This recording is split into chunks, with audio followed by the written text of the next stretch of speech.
তো good morning, পূর্বাজ লাইফস্টাইলে সবাইকে স্বাগত জানিয়ে আজকের নতুন ব্লগ আরেকটা শুরু করছি। আশা করি সবাই ভালো আছেন। আজ তো মকর সংক্রান্তি, পৌষ সংক্রান্তি। আপনাদের সবাইকে মকর সংক্রান্তির অনেক অনেক শুভেচ্ছা জানিয়ে আজকের আর একটা নতুন ব্লগ আমি শুরু করছি এখান থেকে। তো আজকে তো একটুখানি পুজোর ব্যবস্থা করেছি। পুজোর ব্যবস্থা করতে বল কি, আমার শাশুড়িকে দেখতাম মকর সংক্রান্তির দিন মকর করে আর কি। তো আমি যখন আমার ঠাকুর ঘর ছিল না, ঠাকুরের সিংহাসনও সেভাবে ছিল না, ওই সিঁড়ির তলায় ঠাকুর ছিল, তখন আমি এসব করিনি। এখন যেহেতু আমার ঘরে রাধা মাধব আছে, আমি নিত্য সেবা করি, গোবিন্দের সেবা করি, সেই জন্যেই আমি মানে আগের বছর থেকেই আমি একটু মকর করছি। এবার মকর বলতে আর কি, ওই একটু কালকে তো দেখলেন আপনারা যে পিঠে পুলি করেছিলাম, নাড়ু করেছিলাম, হ্যাঁ, আর সেই সমস্তই একটুখানি ঠাকুরকে ধরে দেব। তো সকালবেলায় ডাক্তার সাহেব গোবিন্দকে তুলে দিয়ে মালপোয়া খাইয়ে দিয়ে গেছে। আমি বলি তোমার হাতে একটুখানি মালপোয়া খা, আজকে ওকে একটু মালপোয়া তুমি দিয়ে যাও। তারপরে এইসব জোগাড় যন্ত্র করলাম এতক্ষণ ধরে। একটু ওই আমাদের গুড়া মামুনকে বলেছি আর কি, তা সে এখন আসুক, এসে একটুখানি নিবেদন করে দিয়ে যাবে, এই আর কি, বেশি কিছু করিনি। নিজের মানে সময় সংসারের সমস্ত সময় দিয়ে তারপরে ওরই মধ্যে একটুখানি সময় বের করে মানে যতটা পারছি নিজের সাধ্য মতন সেবা করার চেষ্টা করছি আর কি। সেবা করছি নয়, করার চেষ্টা করছি। তো যাই হোক, চলুন আজকের দিনটা এখান থেকে শুরু করলাম, আপনারা সঙ্গে থাকুন আমার, দেখতে দেখুন। আজকে মকর সংক্রান্তি, তো এই যে আমার নিজের মানে সাধ্য মতো একটুখানি আয়োজন করেছি। ডাক্তার সাহেব সকালবেলায় গোপালকে ঘুম থেকে তুলে মালপোয়া খাইয়ে দিয়েছে, আর আমি এই যে কালকে রাতে পিঠে নাড়ু সব বানিয়ে রেখেছিলাম, ওই যে দেখুন, আর এই যে মকর করেছি, এই যে দেখুন। অপেক্ষায় আছি বামুনের, আমাদের গুড়াদা বামুন, সে কখন আসবে এখন। এই যে সমস্ত সাজিয়ে গুছিয়ে রেডি করে রেখে দিলাম। এবার এসে শুধু একটু গোবিন্দকে নিবেদন করে দিলেই হবে। দেখা যাক কখন আসে। একটু কালুর দোকানে গিয়ে একটুখানি পোস্ত আর এই ধনে গুঁড়ো নিয়ে এলাম। ধনে গুঁড়োটা কি সর্বনাশ হয়েছে আমার জানেন, 2 প্যাকেট ধনে গুঁড়ো নিয়ে এসেছিলাম কালুর দোকান থেকে, আলাদা করে ঠাকুরের জন্য রেখে দেবো বলে। হ্যাঁ, তারপরে কালকে তো নিরামিষ খেয়েছি, তারপরে না এই প্যাকেটটা কণা এখানে গুছিয়ে রেখে দিয়ে গেছিলো, আমি তাকে তুলতে ভুলে গেছি জানেন, ভুলে গেছি।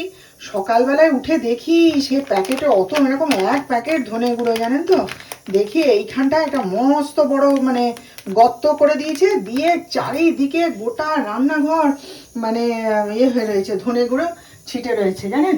আগের বারে জানেন তো এরকম একটা বোতলের মধ্যে আমি আলাদা করে একটু তেল তুলে রেখেছিলাম, কারণ আমি নাই তো নিরামিষ হাত ঠাত ধুয়ে করি, কনার অসুবিধা হয়, ওই জন্য আলাদা করে একটা বোতলে এই বারবতের জন্য তুলে রেখেছিলাম। সকালে উঠে দেখছি এই ঢাকনাটাকে কেটেছে জানেন তো, কেটে গোটা বোতল গড়াগড়ি খাচ্ছে গ্যাসের টেবিলের উপর, আর তেল চারিদিকে ভর্তি হয়ে রয়েছে।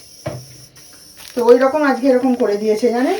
দেখে তারপরে আমি ডাক্তার সাহেবকে দেখালাম যে দেখো এটা আর ব্যবহার করবো না, বলো ফেলে দেবো, বলে হ্যাঁ ফেলে দাও। আর নিজেরও ইচ্ছা করলো না, এখান দিয়ে গর্ত করে এরকম সব বের করে দিয়েছে ধনে গুঁড়ো। সে 1 প্যাকেট ধনে গুঁড়ো ফেলা গেল জানেন। দিয়ে আবার এই যে দৌড়ে গিয়ে নিয়ে এলাম। কী করবো, আলাদা করে সব রেখে দিই ঠাকুরের জন্যে, ভুলে গেছি কাল তুলে দিতে, ব্যাস আমার সর্বনাশ করে দিল। তাই গিয়ে আবার এই 1 ধনের প্যাকেট নিয়ে এলাম, আর একটুখানি পোস্ত নিয়ে এলাম। পোস্ত আমি কিনে রাখি না, যখন দরকার হয় তখন আমি ওর কাছ থেকে গিয়ে নিয়ে আসি, এনে রান্না করি। আজকে করব ডাল আর আলু পোস্ত, সেই জন্য একটু দৌড়ে গিয়ে নিয়ে এলাম। রজত গিরিভং চারু চন্দ্রা বতংসং রত্না কল্প জলঙ্ঘং পরশু মৃগবরা ভীতি হস্ত প্রসন্নাং পদ্মা শ্রীনাং সুমন স্তাৎ স্তুত মম রুগ্নৈ ব্যাকৃতি বসন্নাং বিশ্বদং বিশ্ববীজং নিখিল ভবভয় হরণং পঞ্চত্রং ত্রিনেত্রং কালা ধাবং কটাক্ষ পূজা গর্ধিকা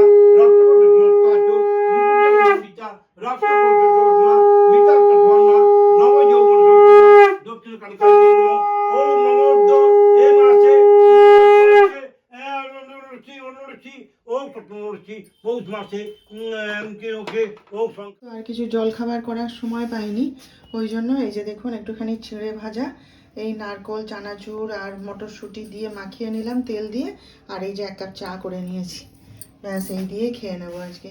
আজকে রান্না করতে জানেন প্রচুর দেরি হয়ে গেছে, কি করব, একবার এদিক একবার ওদিক, তারপরে বামুন এলো পুজো করতে। আচ্ছা এই যে বিউলির ডাল, হ্যাঁ দেখছেন কতটা জল রেখেছিলাম, এর কিন্তু কিরম আস্তে আস্তে বসে যাচ্ছে। বিউলির ডালের এই একটা রোগ বলুন। আচ্ছা এখানে হচ্ছে বড়ি পোস্ত, এখানে হচ্ছে পাঁপড় ভাজা, আর এই যে একটা সবজি করেছি। এটা করতাম না, তারপরে প্রথমত তো নিরামিষ খাবো, তারপরে একবারে ওই বেলার জন্য করে রাখলাম জানেন। ডাক্তার সাহেব যদি একটু খায় এখান থেকে তো খাবে, আর না হলে আমি খাবো, আর ও বেলার জন্য রেখে দেবো। ও বেলায় না তখন উঠে এসে নিজের জন্য কিছু বানাতে বিরক্তি লাগে ভাই। কণা এসে তরকারিটা করে কি বলে রুটিটা করে দেবে ব্যাস, আর ওদের তরকারি করবে। আর এখানে হচ্ছে এই যে আলু পোস্ত।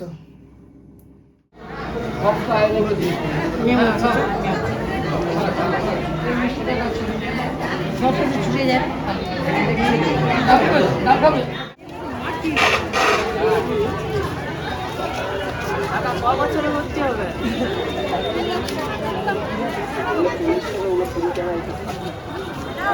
দেখছি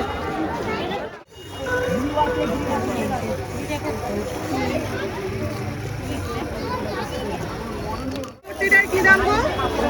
এই যে হ্যাঁ 100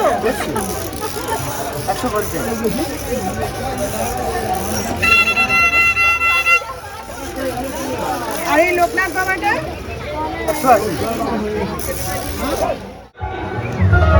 এত কনফিউজ হয়ে লাভ নেই, আপনার চান্স নেই।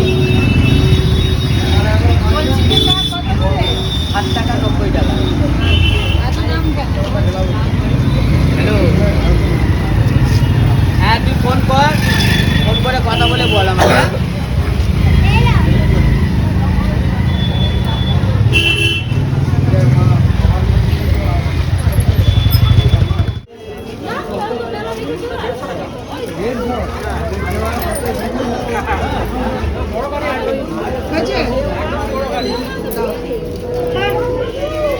গুজরাট দিকে কি সমস্যা গো?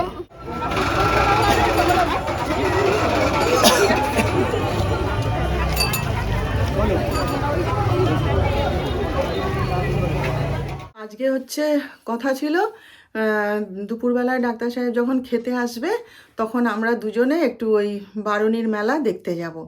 এমনি জাস্ট ডাক্তার সাহেব নিজেই বলছিলেন, বলে চলো তোমাকে একটুখানি আজকে মেলা দেখিয়ে আনবো, যাবে? আমি চলো। আমার তো ভাই লোকজন হই হুল্লোড় সব দেখতে খুব ভালো লাগে, আপনারা তো জানেনই।